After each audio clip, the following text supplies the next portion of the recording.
Este es el testimonio literal de la Sala de Audiencias Federal del juicio de Sean Diddy Combs, según lo informado por Inner City Press. El tribunal no lo esperaba. Los reporteros ni siquiera tenían su nombre en espera. Pero cuando Jim Carrey cruzó las puertas de la sala, en silencio, serio y sin ninguna de sus sonrisas características, toda la galería se quedó helada. Conocido por su comedia, sus máscaras, su locura, Jim no estaba allí para entretener. Estaba allí para confesar.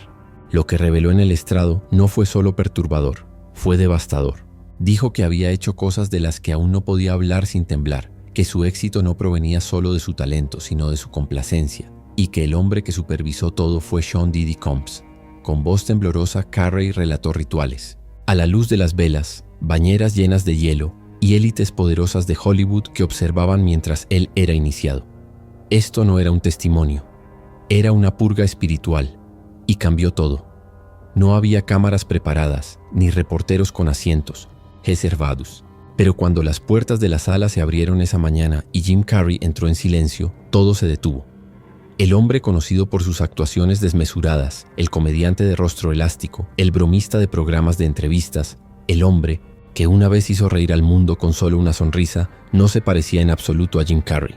Llevaba un abrigo negro, gafas de sol y una expresión tan vacía que hizo que los periodistas experimentados se movieran incómodos en sus asientos. No estaba sonriendo, no estaba bromeando. Caminaba como un hombre que había venido a hacer algo aterrador. La sala, ya cargada con la tensión del juicio en curso de Diddy, se congeló. Incluso el juez levantó la vista de sus notas. Uno de los alguaciles se inclinó hacia el oído del fiscal. Las palabras «Jim Carrey está aquí para testificar» resonaron como un trueno en la sala federal. Nadie lo había visto venir. Carrey llevaba una carpeta de manila bajo el brazo, apretada como un secreto que había guardado durante décadas. Su paso era lento, deliberado. Diddy se giró en su silla y lo miró. Al principio había confusión. Luego, cuando Carrey se acercó al estrado de los testigos, algo en los ojos de Diddy cambió, como si fuera reconocimiento o temor. «No estoy aquí por venganza», dijo Jim suavemente, quitándose las gafas de sol al acercarse al estrado. «Estoy aquí para liberar lo que nunca he dicho en voz alta». Levantó la mano derecha, prestó juramento y tomó un largo respiro al sentarse. Por primera vez en el juicio, la sala no esperaba a un abogado, un fiscal o un testigo de la lista. Esperaba a un hombre que había construido su carrera con la risa para que finalmente dejara de esconderse detrás de ella. Lo que siguió sacudió la sala hasta lo más profundo. «He hecho cosas que no puedo decir sin que me tiemble la voz», dijo Jim casi en un susurro. Y Sean Combs estaba en el centro de todo. Se podía sentir como el aire abandonaba la sala. Nadie se movió, nadie se atrevió. Algunas manos cubrieron bocas. Un jurado tuvo que apartar la mirada. Carrey se aferró al borde del estrado con ambas manos. «Lo que vi, lo que me dijeron que hiciera, lo que acepté hacer pensando que era parte del ascenso me persigue». El juez se inclinó ligeramente indicándole que continuara. Lo que Jim Carrey dijo a continuación se convirtió en titular tras titular, pero en ese momento era solo un hombre temblando, hablando finalmente al silencio que lo había mantenido atado durante décadas. La tensión no disminuyó. Nadie respiró demasiado fuerte, nadie interrumpió, porque Jim Carrey, con el rostro pálido como un fantasma y la voz temblorosa pero firme, acababa de decir a la sala lo que Hollywood siempre temió que pudiera decir. Era gracioso, pero eso no era suficiente, comenzó. Volvió a finales de los años 80 y principios de los 90 cuando luchaba en Los Ángeles, actuando en cualquier club oscuro que lo aceptara. Hacía imitaciones, payasadas, cualquier cosa que provocara risas. Solo quería triunfar. Y me dijeron que había personas que podían ayudar. Carrey dijo que todo comenzó con una fiesta privada. Las invitaciones llegaban a través de intermediarios. Describió haber sido invitado a una casa en las colinas de Hollywood que pertenecía a alguien con poder. Ese alguien, según supo después, era Sean Combs. No sabía quién era en ese momento, explicó Jim. Era nuevo en el mundo de la música, pero la gente decía que estaba en ascenso, que tenía conexiones no solo en la música, sino también en el cine. Luego vinieron las ofertas. Carrey afirmó que le dijeron que para ser visto necesitaba asistir a ciertas reuniones, conocer a ciertas personas y, si se lo pedían, seguir el juego. Al principio pensé que se referían a socializar, cosas normales, pero luego me los dijeron claramente. Si quería acceder a ciertas audiciones tenía que pasar por Diddy. Fue entonces cuando su voz se quebró ligeramente. Y lo hice. Pasé por él. La sala permaneció inmóvil. Carrie describió cómo recibió una llamada de un gerente con el que estaba desesperado por trabajar. Le dijo que había un papel importante, en camino, que era gracioso, pero que otros estaban por delante de él a menos que estableciera una conexión. Esa conexión, dijo, lo llevó a un encuentro con Didi. No fue una reunión, no fue un negocio. Fue algo más. Y luego lo dijo. Me bañé con Sean Combs para conseguir un papel. Las palabras golpearon como un ladrillo. Incluso la taquígrafa se estremeció ligeramente mientras escribía. Carrie explicó que lo llevaron a una suite de lujo donde Didi lo estaba esperando. Describió la habitación con detalles perturbadores. Iluminación suave, velas, una bañera ya llena. Me dijeron que era un ritual de purificación, pero que si quería que me tomaran en serio en la industria, tenía que estar cómodo dejando atrás a quien solía ser. Jim miró hacia la mesa. Fue humillante. Lo hice porque pensé que eso era lo que se necesitaba. El juez permitió que el testimonio continuara, citando su relevancia para establecer un patrón de comportamiento y coerción. Carrie aclaró que no se hicieron amenazas explícitas. La presión era implícita. No era haz esto o si no. Era haz esto o desaparecerás en la oscuridad. Hizo una pausa y luego dijo algo que pocos olvidarían. Hollywood no solo me rompió, Didi me poseyó. Por este punto, incluso los asistentes al tribunal más escépticos luchaban por ocultar su incomodidad. Nadie esperaba que un hombre como Jim Carrey, un ícono global de la risa y la absurdidad, testificara sobre algo tan profundamente perturbador. Pero su tono era firme y sus palabras específicas. No había error en lo que estaba diciendo. Jim explicó que después de ser llevado a la suite, le pidieron que se quitara la ropa y entrara en la bañera, donde Didi ya estaba esperando. Sonrió como si fuera normal. Dijo, así nacen los grandes. Dejas a tu antiguo yo en el agua. Carrie dijo que dudó, visiblemente incómodo, pero las personas a su alrededor, asistentes, intermediarios de la industria, incluso un agente de casting conocido, simplemente esperaban en silencio observando. Entré, dijo Jim, apenas en un susurro. Entré porque pensé que era algo metafórico, alguna ceremonia extraña de artistas, pero no lo era. Describió cómo Didi le hacía preguntas personales mientras estaban en la bañera, sobre su familia, sus miedos, sus límites. Era como ser entrevistado para un culto, como si estuvieran probando hasta dónde estaba dispuesto a llegar para pertenecer. Y luego dijo, Didi le dio una instrucción final. Si quieres el papel, lávame la espalda. Hubo jadeos audibles, desde la galería. Incluso los miembros de la prensa parecían visiblemente enfermos.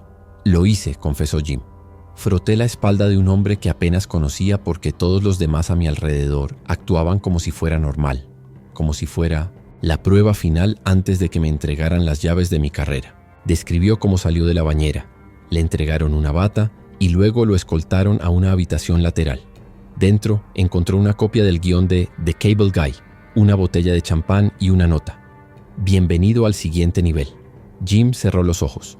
Esa película cambió mi vida, pero también arruinó algo dentro de mí, porque ahora sabía que no lo había logrado por ser bueno. Lo logré porque me sometí. La sala quedó en un silencio atónito. Lo que Jim Carrey había revelado no era un crimen según los estándares legales. No hubo fuerza, ni amenazas, ni violencia. Pero era algo más, algo igualmente escalofriante. Un sistema de control psicológico. Y Didi, dijo Jim, no era solo un participante. Lo orquestaba como un sumo sacerdote, como un titiritero. Miró sus manos temblorosas.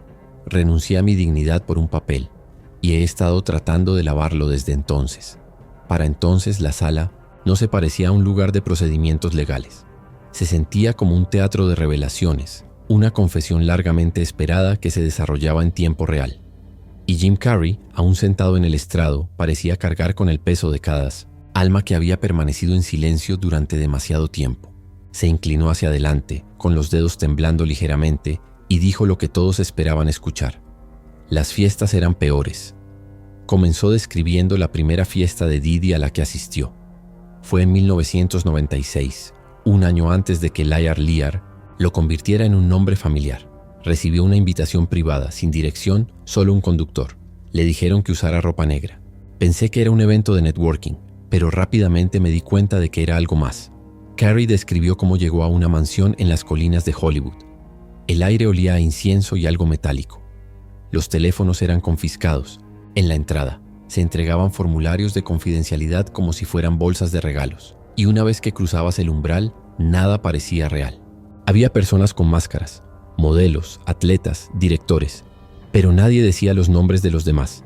Solo asentían como si todos estuviéramos allí para actuar. Explicó cómo la casa se había convertido no en un espacio de fiesta, sino en un laberinto. Pasillos iluminados por velas, cortinas de terciopelo que escondían habitaciones más pequeñas, música que sonaba hipnóticamente desde altavoces ocultos. Seguía esperando el momento en que nos sentaríamos a hablar de proyectos. Pero en cambio, alguien me ofreció una bandeja de pastillas y susurró: «Elige tu noche». Él se negó, pero se quedó. Tenía demasiado miedo de irme. Pensé que salir significaría que nunca volvería a trabajar. Luego vino la parte que hizo que la sala se moviera en sus asientos. Había personas siendo llevadas a las habitaciones, hombres y mujeres. Algunos parecían emocionados, otros aterrorizados. Le pregunté a alguien qué estaba pasando y me dijo: «Este es el segundo acto». Continuó describiendo un momento en que una mujer, apenas de 20 años, salió tambaleándose de una de las habitaciones, llorando y sujetando su vestido. Nadie la ayudó, nadie siquiera la miró. Era como si todos hubieran sido entrenados para ignorar el sufrimiento, como si rompiera la ilusión. La voz de Carrie se bajó mientras describía entrar en una de las habitaciones traseras. Allí, dijo, vio a un comediante famoso tendido en un sofá inconsciente. A su alrededor había 3 hombres de traje y una mujer, todos riendo. Estaban tomando fotos, posando con él como si fuera divertido. Y en el centro de la casa, flotando entre las habitaciones, estaba Didi. Nunca se quedaba mucho tiempo en una habitación, explicó Jim. Era como un anfitrión fantasma, siempre observando, siempre comprobando, asegurándose de que las personas correctas hicieran las cosas. Incorrectas. La sala estaba en silencio, sin un carraspeo, sin un paso. Carrie terminó esta sección con esta frase: «No era una fiesta, era una ceremonia, y el costo de la entrada era tu conciencia». Jim Carrey no se detuvo allí. Sus manos agarraron los bordes del estrado como un hombre preparándose para una caída. Cuanto más profundizaba, más parecía determinado a sacar la verdad con él, sin importar cuán doloroso fuera. «Tienen que entender», dijo escaneando al jurado. «Todo lo que vi estaba ligado a Didi. Cada habitación, cada trato, cada nombre que me dijeron que mantuviera en silencio, siempre conducía a él». Explicó cómo a lo largo de los años seguía siendo invitado a regresar. Diferentes lugares. La misma configuración, las mismas reglas y las mismas personas, o al menos los mismos tipos. Modelos, ejecutivos, influencers, actores, a menudo personas al borde de su gran oportunidad. Te atrapaban justo antes de que explotaras. Ese era el momento en que eras más vulnerable, cuando aún los necesitabas. Carrie describió un incidente en 2001, donde llevó a un colega actor a uno de los eventos. No nombró a la persona directamente, pero dijo: «Conoces su rostro, está en todas las comedias que amas». Ese actor, supuestamente, se fue a mitad de la noche y nunca regresó. Años después, Jim dijo que recibió un mensaje de él que decía: «Gracias por no detenerme cuando me fui. Estaba a punto de perder mi alma». Luego vino la parte escalofriante. Había personas estacionadas en todos los niveles, dijo Carrie. No solo estaban organizando fiestas, estaban recolectando información, observaban quién rompía las reglas, quién seguía el juego, quién necesitaba que le recordaran que el silencio es más seguro que la honestidad. Nombró a agentes, productores e incluso a un ejecutivo de un estudio que aparecía frecuentemente en los eventos de Didi. Estaban allí para observar. A veces se iban con cintas, a veces con contratos. Pero los tratos se hacían de noche, no en salas de juntas, sino en dormitorios. Carrey testificó que una de sus realizaciones más perturbadoras ocurrió durante un encuentro en 2003. Estaba en una fiesta en un ático en Nueva York organizada por Didi. Allí, vio a un cineasta conocido llevar a un joven intérprete a un salón privado. «Conocí a ese chico», dijo Jim. «Acababa de firmar un contrato con una discográfica. Parecía aterrorizado. Nadie lo detuvo, ni siquiera yo». Jim admitió que vivía con culpa por no haber intervenido más. «Lo racionalicé. Me dije que así funcionaba este mundo. Pero no es así, y nunca debería haberlo sido». La sala parecía haber pasado de un juicio a un ajuste de cuentas. «Vine aquí a decir esto bajo juramento», dijo Jim, «porque no quiero ser cómplice nunca más. No quiero sentarme en entrevistas hablando de Ace Ventura mientras finjo que no vi al diablo detrás del telón». Y de nuevo, dejó claro que ese diablo era Sean Combs. En este punto, algunos asistentes al tribunal estaban visiblemente conmocionados. Un jurado tenía lágrimas en los ojos. El juez pidió un receso de 5 minutos, pero Carey insistió en continuar. «Quiero terminar», dijo. «He estado callado demasiado tiempo». El fiscal asintió en silencio. Jim respiró hondo y comenzó a explicar la parte más dolorosa de todas: el silencio. «No hablé porque pensé que estaba loco», dijo. «Eso es lo que te hacen sentir, como si lo hubieras soñado todo, como si hubieras malentendido todo. Y si intentas hablar de ello, te etiquetan como paranoico o roto». Describió años de lucha interna después de Bruce Almighty, después de Eternal Sunshine, incluso después de Yes Man. Dijo que sonreía en las alfombras rojas mientras se desmoronaba, por dentro. La gente me decía, «Lo tienes todo». Y yo llegaba a casa y miraba la pared durante horas porque sabía cómo lo había conseguido y no podía vivir con eso. Carey dijo que cuando finalmente intentó confiar en la gente, agentes, terapeutas, incluso amigos cercanos, a menudo se encontraba con evasivas. Le decían, «Así son las cosas», o peor aún, «No desentierres eso, es peligroso». Luego describió la alucinación. Soñaba con las habitaciones, las fiestas, la bañera. Me despertaba empapado en sudor, pensando que todavía estaba en esa casa. Mi mente seguía repitiéndolo, intentando reescribirlo, pero nunca cambiaba. Dijo que comenzó a creer que él era el problema, que tal vez había consentido, que tal vez había elegido esa vida. Pero después de escuchar los testimonios de otros testigos, como Cassie Ventura y Monique, algo encajó. No estaban locos, y yo tampoco. Nos hicieron sentir así, y así es como sobrevive la máquina. La sala colgaba de cada palabra. Carey bajó la mirada. Su voz se quebró de nuevo. Permanecí en silencio porque tenía miedo. Miedo de perderlo todo. Miedo de que vinieran por mí. Miedo de que nadie me creyera. Y miedo de que, si decía la verdad, estaría confirmando la pesadilla que todos intentan olvidar. Hizo una pausa. Pero ya no tengo miedo. Para este punto, en el testimonio de Jim Carrey, la sala había dejado de funcionar como una sala de audiencias. El aire se sentía más pesado.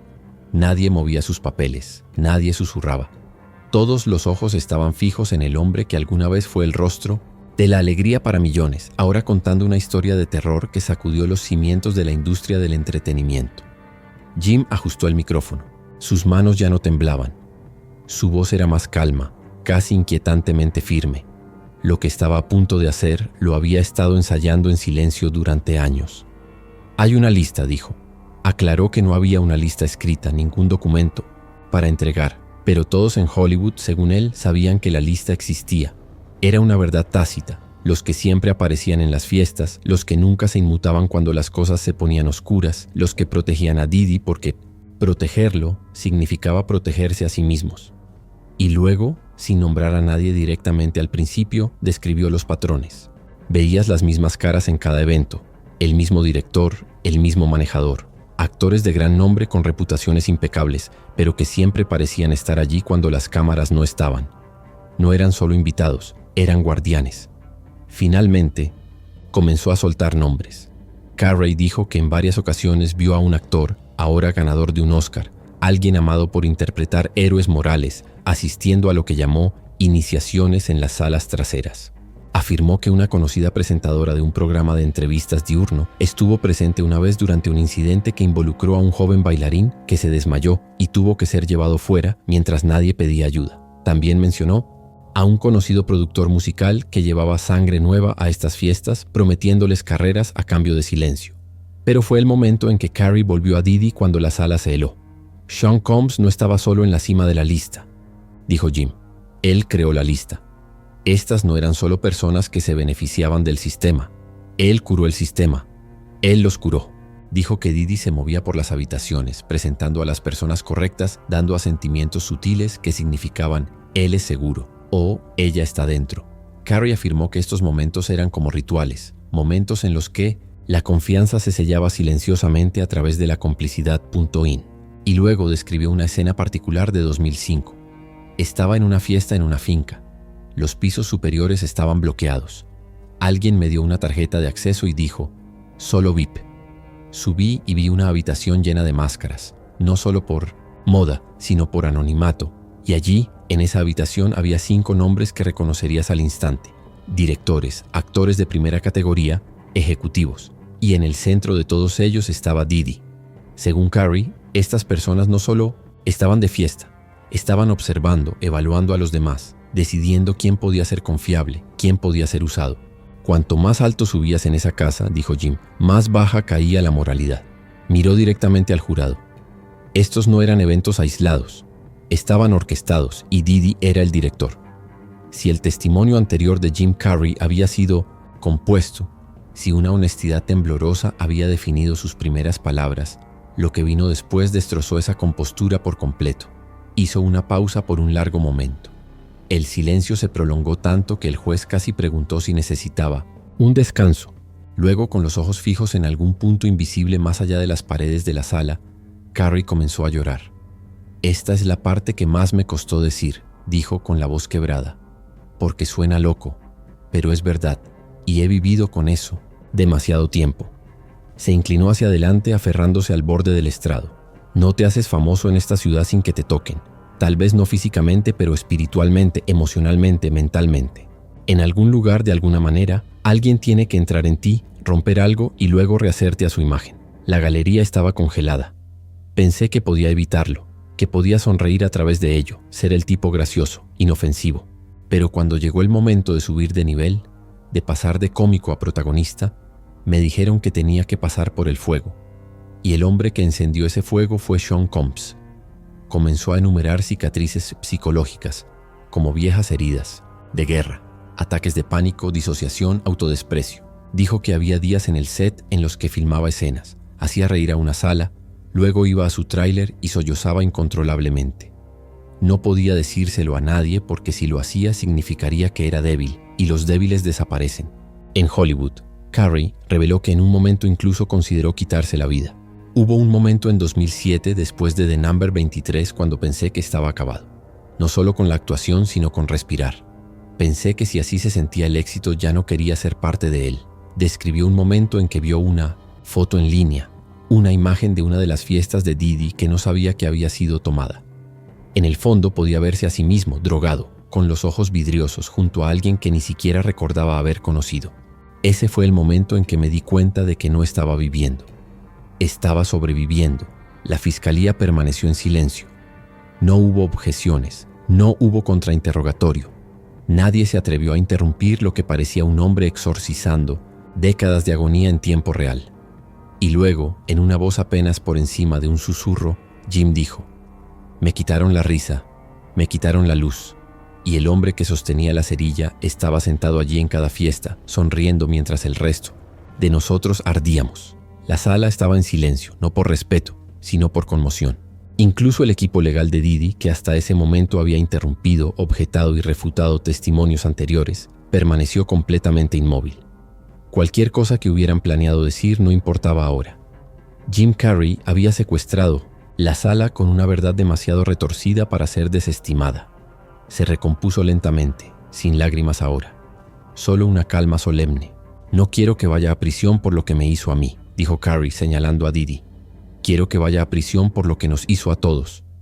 Describió a la industria del entretenimiento como un parásito simbiótico, alimentándose de sí, las ambiciones de los jóvenes, los pobres y los desesperados. Piensas que te dan una carrera porque eres talentoso. Esa es la mentira. Te dan la ilusión de la oportunidad. Luego observan para ver qué estás dispuesto a cambiar. Enumeró nombres de otros que, según afirmó, fueron presionados para seguir el juego, muchos de los cuales desde entonces habían desaparecido en la oscuridad. Algunos no pudieron hacerlo. Otros lo intentaron y se rompieron. Los que no sobrevivieron no eran débiles, eran humanos. Luego, una última revelación perturbadora. Carrey afirmó que antes de los MTV Movie Awards de 2000, alguien del equipo de Didi se le acercó con una invitación. Era un mensaje codificado, un número de habitación y una hora. Me dijeron que llegara limpio, sin colonia, solo vulnerabilidad. No fui. Pero al día siguiente mi publicista me dijo que me habían retirado de un importante contrato de patrocinio, sin ninguna razón dada. Hizo una pausa. Sean Combs no necesita decir las palabras, solo hace la llamada. Carrey se inclinó, con la voz ahora apenas audible pero firme. Me hizo hacerlo, y todavía estoy pagando por ello. El juez preguntó si tenía alguna palabra final. Jim miró alrededor de la sala. Luego habló a nadie y a todos a la vez. A cualquiera que esté viendo esto, a cualquiera que piense que estoy exagerando o que estoy delirando, espero que tengan razón. Espero que yo sea el loco. Porque si no lo soy, entonces esta industria es más enferma de lo que cualquiera imaginó. Y con eso bajó del estrado. No hubo aplausos, no hubo alboroto. Solo el eco de la verdad de un hombre rebotando en las paredes que hasta ahora habían protegido a los poderosos. Mientras salía de la sala, los reporteros no lo persiguieron. Nadie pidió una selfie. Solo lo miraron caminar, como si vieran a alguien que acababa de sobrevivir a una tormenta que nadie más podía ver. En algún lugar detrás de él, Didi permaneció en silencio, porque al final Jim Carrey no vino a entretener, vino a testificar, y lo que dijo perseguirá a Hollywood para siempre.